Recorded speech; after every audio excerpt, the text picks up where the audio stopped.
Hello book reading friends, we're gonna read a book from the Otis series named An Otis Christmas. The book is by Loren and let's start reading. An Otis Christmas by Loren. It was winter on the farm where the friendly little tractor named Otis lived. Snow covered the hills. Church bells rang through the cold, wintry valley, and Christmas was almost there. Christmas was a festive time on the farm. The farmers strung lights, hung wreaths, and trimmed the annual Christmas tree. Otis loved Christmas, but this one was even more special. One of the horses was expecting for a baby foal. Otis could hardly wait to welcome it into the farm family. He would teach the new arrival about life on the farm, and he was excited to have a new friend to play with. Put, puff, puttity, chop. On Christmas Eve, the farmer came to the barn and fed the animals their traditional Christmas meal of hard bread mashed with chopped apples and brown sugars. Otis delighted in watching them dig in around the trough, and he knew how much they loved the special treat. While the animals were eating, the farmer opened his toolbox and brought out a package wrapped with a bow. He opened the package, pulled out a shiny horn, and said, "Merry Christmas, Otis." He bolted the horn onto him, saying, "A special tractor needs a special horn." The farmer wished them all a Merry Christmas, and as he headed back to the farmhouse, he said, "Sleep tight, all. A big snow is heading our way." Otis was so happy he didn't know what to do. He had never ever received a Christmas gift before, and he always wanted a horn like the truck had.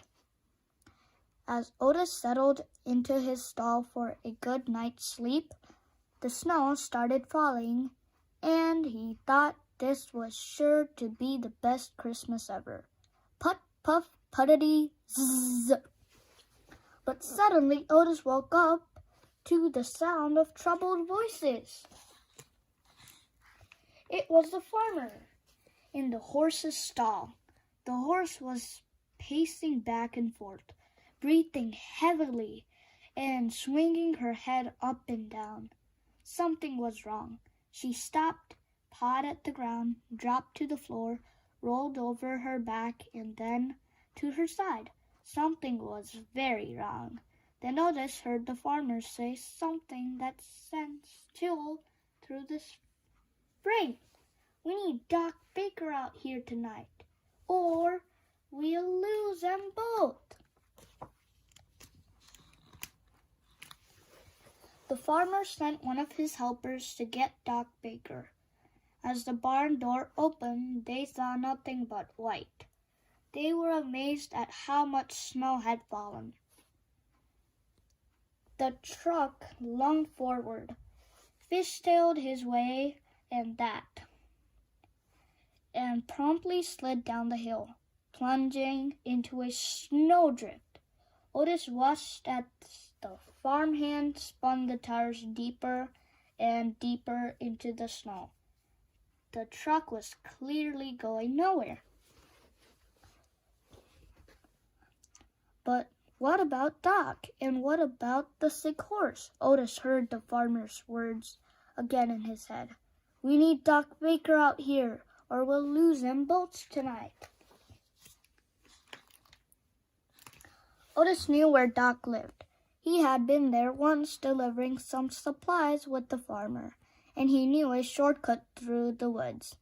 With snow up to his chin, Otis headed out into the cold night to get Doc. Otis plowed through the white woods, put puff, puttity chop, over a frozen river, across a deep meadow, and up a snowy hill to the top of a steep cliff. And that's when Otis realized he was lost. He had climbed the wrong hill. Everything looked different, covered in snow. There was no time to turn back. Otis aimed his headlights over the cliff, saw where he needed to be, and bravely headed down a dangerous path. The way down was slippery and treacherous.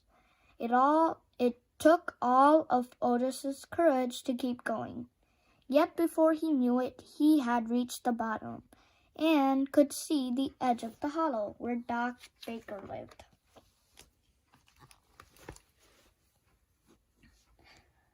All was quiet that Christmas Eve. As Otis flowed up to Doc's house, he flashed his headlights and gunned his engine. But no matter how hard he tried, no one in the house stirred. How could Otis wake up Doc? Of course, his shiny new Christmas horn. As loud as Otis could muster, he blared his horn. Beep, beep, honk, honk, put, puff, beep, beep, honk. A light came on and Doc Baker threw open the window. Otis reared up, chuffed, and spun around in a circle. It looks like Otis the tractor, Doc said. There must be trouble on the farm. In the twinkle of an eye, Doc dashed out the front door, jumped on Otis, and held on for dear life. Otis sped up the hollow road and followed his tracks up and over the steep cliff, down the snowy hill, back across the deep meadow, over the frozen river, and back through the white woods. The cold wind wiped their faces as Otis and Doc Baker sped through the deep snow, back onto the farm. At the barn, the farmer and his helpers did their best to comfort the horse, who was lying still, hardly breathing. With no way of getting Doc Baker in the blizzard, there was little hope. A hush came over the barn, and the farmer prayed for a miracle. All was quiet until put, puff, beep, beep, honk, honk. The farm hands threw open the door. It's Otis, and he has Doc with him. They ran out into the snow to help Doc Baker into the barn. The doors closed, and immediately Doc Baker got to work. Otis stayed outside, desperately waiting to see if Doc Baker could save the horse and the little foal. Time passed slowly as Otis chuffed back and forth. It had been a long night and he was exhausted. Yet he would not rest. He was too worried for his friend the horse. Finally, Otis stopped in his tracks and looked around the farm. All silence and covered in a blanket of peaceful snow, daylight was near. Christmas Day would soon be upon them. Suddenly the barn doors opened, and a warm glow poured outside. Otis heard the farmer say, "Well, would you look at that?" When Otis puffed in, the animals stepped aside. There, in the middle of the barn, stood a beautiful baby foal, his spindly legs straining to keep him upright. Then Otis saw what the farmer was talking about. The little foal had a marking the shape of a star on his forehead. That Christmas Day, after the roads were cleared, people from all around the valley came to the barn to get a glimpse of the Christmas foal. Otis beamed with pride and realized that this certainly was the best Christmas ever. And as much as he loved his shiny new horn, Otis knew that he had more important gifts that Christmas. He had his farm, family, and his friends at the newborn foal, and they were the greatest gifts of all. The end.